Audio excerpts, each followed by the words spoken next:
Arthur Schopenhauer foi pedido em casamento várias vezes por mulheres ricas e instruídas. Ele recusou cada uma delas. Nunca se casou, nunca teve filhos e viveu sozinho com seu poodle por décadas.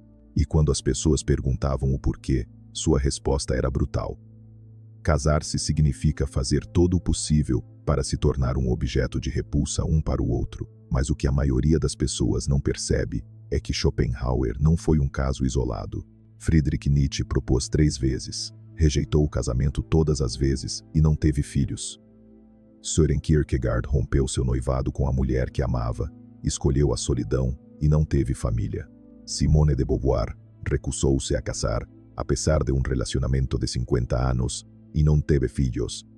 Immanuel Kant, Ludwig Wittgenstein, Isaac Newton, Nikola Tesla, a lista contínua. As maiores mentes da história seguiram exatamente o mesmo padrão. Elas viram algo que a maioria das pessoas se recusa a reconhecer. E hoje, vou te mostrar exatamente o que elas viram. Isso não é apenas sobre a preferência pessoal de Schopenhauer ou a opinião amarga de um filósofo. Trata-se de um padrão que se repete através dos séculos, das culturas e das disciplinas. Um padrão que revela uma verdade desconfortável sobre inteligência, liberdade e as armadilhas biológicas nas quais a maioria das pessoas cai sem questionar. Ao final deste vídeo, você entenderá por que pessoas altamente inteligentes evitam desproporcionalmente o casamento e os filhos, não porque sejam egoístas ou problemáticas, mas porque veem claramente o que os outros se recusam a examinar. E uma vez que você vê, não consegue mais deixar de ver. Vamos começar. Arthur Schopenhauer nasceu em 1788, em meio à riqueza e ao privilégio.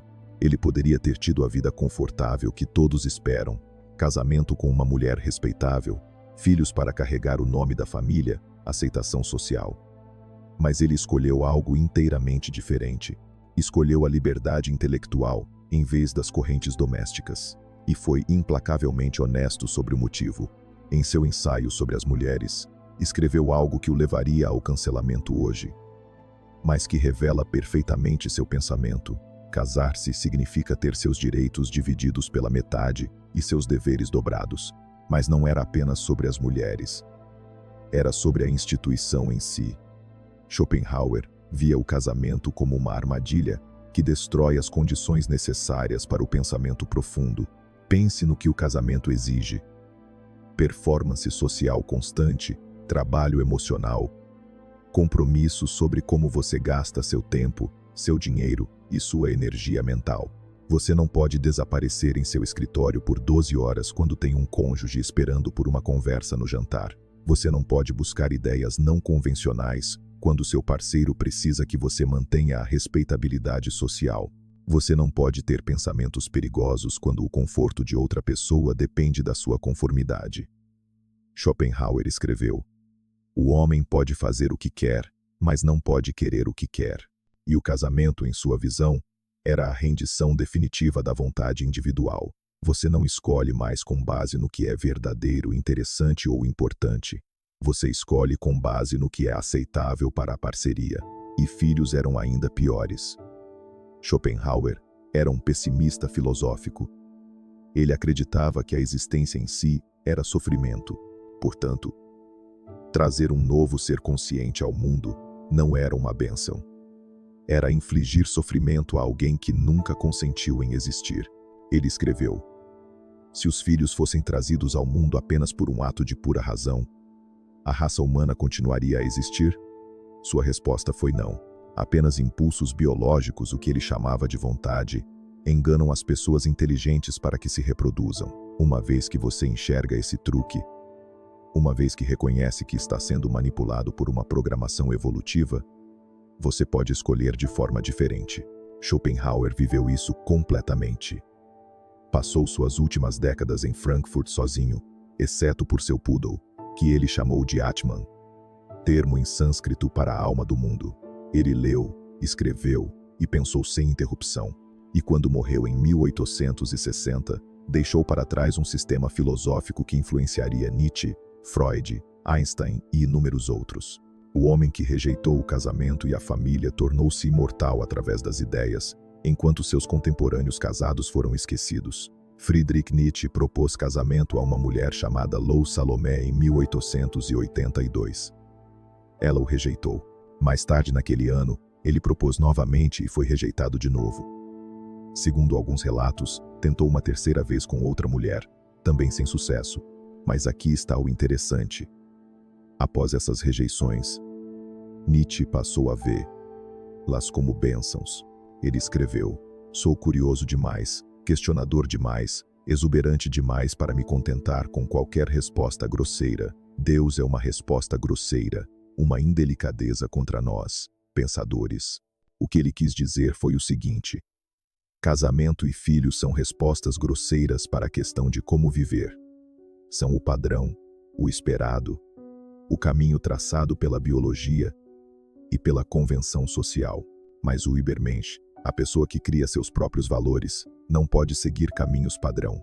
Nietzsche acreditava que os seres humanos devem estar em constante devir, sempre evoluindo, questionando e buscando versões mais elevadas de si mesmos. Casamento e filhos te ancoram ao presente, ao prático, ao convencional. Você não pode buscar uma autotransformação radical quando tem horários escolares para cumprir, hipotecas para pagar e um cônjuge que precisa de estabilidade. Em Assim Falou Zaratustra, Nietzsche escreveu sobre a necessidade de solidão para os criadores. Você deve estar pronto para se queimar em sua própria chama. Como poderia se tornar novo se não tivesse primeiro se tornado cinzas? Você não pode se destruir e se reconstruir enquanto mantém uma família. A família precisa que você permaneça o mesmo, que seja confiável e previsível. Mas tornar-se o Übermensch exige destruir quem você é e criar alguém novo. Esses são objetivos incompatíveis. Nietzsche também reconheceu algo mais sombrio sobre a reprodução. Ele via a humanidade como fundamentalmente falha. A maioria das pessoas, em sua visão, eram últimos homens confortáveis, medíocres, buscando apenas prazer e segurança. Por que um indivíduo superior iria querer criar mais mediocridade? A menos que você tenha certeza absoluta de que seus filhos serão extraordinários, você está apenas perpetuando o rebanho. E Nietzsche, sofrendo de doenças crônicas e isolamento social, sabia que sua genética não valia a pena ser passada adiante. Ele escolheu, em vez disso, dar à luz ideias que sobreviveriam a qualquer descendência biológica. Søren Kierkegaard estava profunda e genuinamente apaixonado por uma mulher chamada Regine Olsen. Ele a pediu em casamento em 1840. Ela aceitou e então, após agonizar por um ano, Kierkegaard rompeu o noivado. Ele devolveu o anel, deixou-a devastada e passou o resto da vida sozinho. Por quê? Porque ele acreditava que seu chamado, seu propósito, exigia uma solidão e um sofrimento que ele não poderia infligir a outra pessoa. Kierkegaard escreveu: "O tirano morre e seu governo acaba. O mártir morre e seu governo começa." Ele se via como um mártir da verdade, e o casamento o teria transformado em um tirano. Aqui está o que ele entendeu. O casamento exige otimismo. Você precisa acreditar que a vida é fundamentalmente boa para justificar trazer outra pessoa para a sua existência diária íntima. Você precisa acreditar que a felicidade é alcançável para prometer a alguém, até que a morte nos separe. Mas Kierkegaard era um melancólico, um pensador religioso obcecado por ansiedade e pavor, e pelo absurdo fundamental da existência. Ele acreditava que sua escuridão psicológica envenenaria qualquer parceria. Então, escolheu sofrer sozinho em vez de arrastar outra pessoa para o seu sofrimento. Isso não foi nobreza, foi clareza. Ele escreveu em seu diário: "Sou constituído de tal forma que poderia fazer a garota que eu mais amo profundamente infeliz." A maioria das pessoas ignora esse autoconhecimento e se casa de qualquer maneira, passando décadas infligindo seus problemas não resolvidos em um cônjuge e filhos. Kierkegaard foi honesto o suficiente para escolher diferente, e em sua solidão, ele produziu algumas das obras filosóficas e teológicas mais profundas da história, obras que exigiram o tipo de introspecção e luta existencial que é impossível quando alguém precisa de você para ajudar com o jantar. Ele escreveu: temor e tremor. Ou isso, ou aquilo. A doença para a morte. Textos que moldaram o existencialismo, influenciaram inúmeros pensadores e continuam sendo lidos hoje. Regine acabou se casando com outra pessoa e viveu uma vida convencional. Seu marido foi esquecido, mas a escolha de Kierkegaard de quebrar o coração dela e permanecer sozinho o tornou imortal. A questão que sua vida propõe é desconfortável. E se as maiores contribuições de algumas pessoas exigirem que elas estejam sozinhas? E se a profundidade necessária para um trabalho transformador só for possível na solidão? E se a biologia e a sociedade conspirarem para impedir essa solidão através do casamento e dos filhos? Simone de Beauvoir teve um relacionamento de 50 anos com Jean-Paul Sartre. Eles eram parceiros, amantes, companheiros intelectuais, mas nunca se casaram e ela nunca teve filhos. Quando perguntavam por quê, sua resposta era clara: o casamento é uma armadilha, especialmente para as mulheres. Em O Segundo Sexo, ela escreveu: o casamento é o destino tradicionalmente oferecido às mulheres pela sociedade. Note: destino oferecido, não escolhido. Oferecido como se fosse isso que você deveria querer, o que te completaria. Mas Beauvoir viu através disso. Ela reconheceu que o casamento transforma mulheres de indivíduos autônomos em apêndices de homens. Você se torna a senhora alguém. Sua identidade se funde com a do marido. Sua vida intelectual torna-se subordinada aos deveres domésticos. Ela escreveu: não se nasce mulher, torna-se mulher. E o casamento é a principal instituição que impõe esse tornar-se. Ele te atribui o papel de esposa, mãe, cuidadora. E esses papéis deixam pouco espaço para a filosofia, para a escrita, para o pensamento independente. Beauvoir viu mulheres brilhantes desaparecerem em casamentos. Elas haviam sido suas iguais intelectuais na universidade, mentes afiadas, pensadoras originais. Depois se casaram, tiveram filhos, e sua produção intelectual parou. Não porque tenham ficado estúpidas, mas porque não tinham mais tempo ou energia mental para o pensamento sustentado. Ela recusou esse destino. Seu relacionamento com Sartre era diferente. Era o que chamavam de amor essencial com liberdade para outros relacionamentos. Sem vínculos legais, sem expectativas domésticas, sem filhos para subordinar seu trabalho às necessidades deles. O resultado: ela escreveu filosofia inovadora, romances, memórias. Permaneceu intelectualmente viva até a morte. Enquanto isso, as mulheres casadas de sua geração, muitas igualmente talentosas, foram esquecidas. E aqui está o ponto crucial. Isso não é apenas sobre mulheres. Homens enfrentam uma versão diferente da mesma armadilha. O casamento exige que você se torne um provedor, um protetor, um marido e pai socialmente aceitável. Você não pode buscar ideias radicais ou caminhos não convencionais quando tem uma família dependendo da sua renda e status. Ambos os sexos renunciam à liberdade, apenas de formas diferentes. Beauvoir e Sartre escolheram um terceiro caminho: companheirismo sem correntes, parceria intelectual sem obrigação legal. E funcionou precisamente porque nenhum deles quis filhos. Filhos teriam acabado com o experimento. Alguém teria tido que sacrificar seu trabalho pelo cuidado da criança. Então, escolheram ideias em vez de descendentes. E essas ideias mudaram a forma como pensamos sobre gênero, liberdade e existência. Portanto, temos Schopenhauer, Nietzsche, Kierkegaard e Beauvoir. 4 grandes filósofos, todos solteiros, todos sem filhos. Mas o padrão se estende muito além deles. Immanuel Kant nunca se casou, viveu sob uma agenda diária tão rígida que seus vizinhos podiam acertar os relógios por ele. Por quê? Porque o casamento teria interrompido a rotina necessária para seu trabalho filosófico. Ludwig Wittgenstein nunca se casou, doou sua fortuna herdada e viveu em uma cabana na Noruega para pensar sem distração. Isaac Newton morreu virgem, nunca se casou e dedicou toda a sua vida a entender o universo. Estudiosos posteriores encontraram envenenamento por mercúrio em seu cabelo, provavelmente de experimentos alquímicos. Ele estava literalmente se envenenando em busca de conhecimento. Você não faz isso quando tem um cônjuge pedindo para você ser razoável. Nikola Tesla afirmava que o celibato aumentava suas habilidades científicas. Ele disse: "Não creio que você possa citar muitas grandes invenções feitas por homens casados." Emily Dickinson viveu como reclusa, nunca se casou e produziu algumas das poesias mais profundas da literatura americana. Baruch Spinoza rejeitou várias oportunidades de cargos acadêmicos confortáveis e de casamento. Viveu em quartos alugados, polindo lentes para se sustentar e gastando seu tempo contemplando a natureza de Deus e da existência. Morreu aos 44 anos, provavelmente por inalar pó de vidro.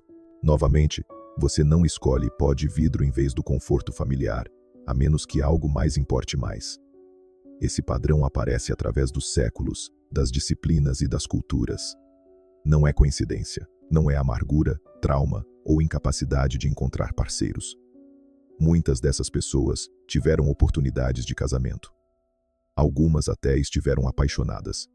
Elas escolheram diferente porque viram algo. Viram que o casamento e os filhos são imperativos biológicos disfarçados de escolhas pessoais.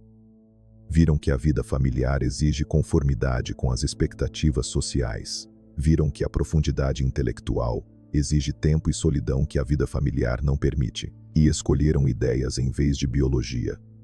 Profundidade em vez de felicidade. Imortalidade através do trabalho em vez de continuação genética. Isso não é apenas filosofia histórica.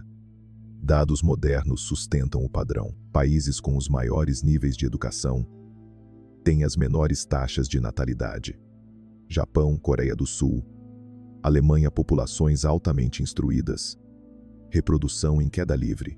Quanto mais educação as mulheres recebem, menos filhos elas têm. Isso é consistente em todas as culturas estudadas. Por quê? Porque a educação atrasa a formação da família, fornece fontes alternativas de propósito e torna visíveis os custos de oportunidade dos filhos. Quando você consegue ver o que está abrindo mão avanço na carreira, buscas intelectuais, liberdade pessoal, a reprodução torna-se uma venda mais difícil. Estudos com vencedores do Prêmio Nobel mostram que eles são desproporcionalmente solteiros ou casados tarde, com poucos ou nenhum filho. Profissionais criativos, escritores, artistas e pesquisadores têm taxas de casamento e reprodução mais baixas do que a população em geral. Estudos de uso do tempo revelam que pais têm de 2 a 4 horas a menos por dia para trabalho focado. 2 a 4 horas todos os dias. Isso são 10 a 20 horas por semana, 500 a 1000 horas por ano. Para alguém realizando um trabalho intelectual profundo, essa é a diferença entre mediocridade e maestria. O movimento Child Free, sem filhos, está crescendo mais rápido entre os instruídos. Pessoas com pós-graduação têm 2 vezes mais chances de não ter filhos por escolha do que aquelas apenas com o ensino médio. Isso não é sobre acesso a anticoncepcionais. É sobre ver as trocas claramente. E cada vez mais, pessoas inteligentes estão escolhendo a liberdade em vez da família. Não porque odeiem crianças, mas porque amam algo mais. Os dados revelam o que a filosofia sugeriu. Existe uma relação inversa entre ambição intelectual e formação de família. Você pode ter ambos, mas um sofrerá geralmente o trabalho intelectual, porque os filhos não se importam com a sua descoberta filosófica. Eles precisam de comida, atenção e estabilidade.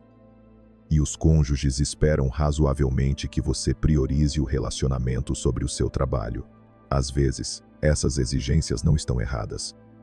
Elas são apenas incompatíveis com o tipo de foco obsessivo e sustentado que produz um trabalho transformador.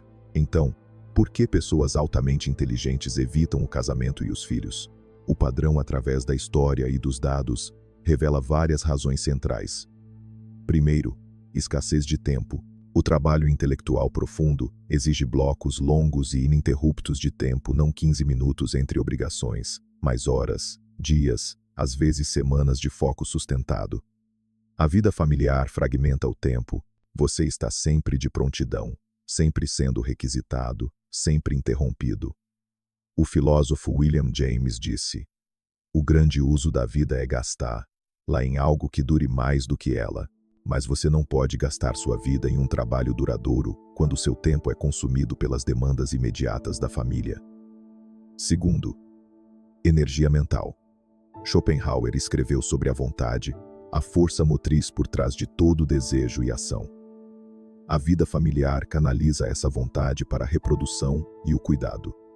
Há apenas uma quantidade limitada de energia mental disponível. Cada hora gasta gerenciando conflitos domésticos ou frequentando eventos escolares é uma hora não gasta pensando em problemas que importam para você. Pessoas inteligentes reconhecem essa troca e, cada vez mais, escolhem direcionar sua vontade para o trabalho em vez da família. Terceiro, pressão de conformidade.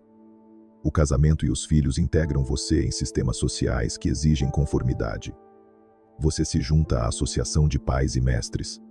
Socializa com outros pais, toma decisões com base no que é bom para a família. Seu cônjuge precisa que você mantenha uma reputação profissional. Seus filhos precisam que você seja um pai estável e socialmente aceitável. Isso é incompatível com o tipo de questionamento radical e pensamento não convencional que produz um trabalho original. Schopenhauer, Nietzsche, Kierkegaard, essas não eram pessoas socialmente aceitáveis. Suas ideias eram ameaçadoras. Seus estilos de vida eram estranhos. Eles só podiam pensar livremente porque não tinham famílias que precisassem que fossem normais. Quarto, a armadilha biológica. Cada filósofo que discutimos reconheceu que a reprodução não é uma escolha racional. É um impulso biológico que sequestra sua tomada de decisão e se disfarça de preferência pessoal. Você não escolhe querer filhos. A evolução programa esse desejo. E uma vez que você enxerga a programação, uma vez que reconhece que está sendo manipulado por genes que não se importam com sua felicidade ou seu trabalho, você pode escolher diferente. É isso que a inteligência faz. Revela os mecanismos que te controlam. E, uma vez revelados, esses mecanismos perdem o poder.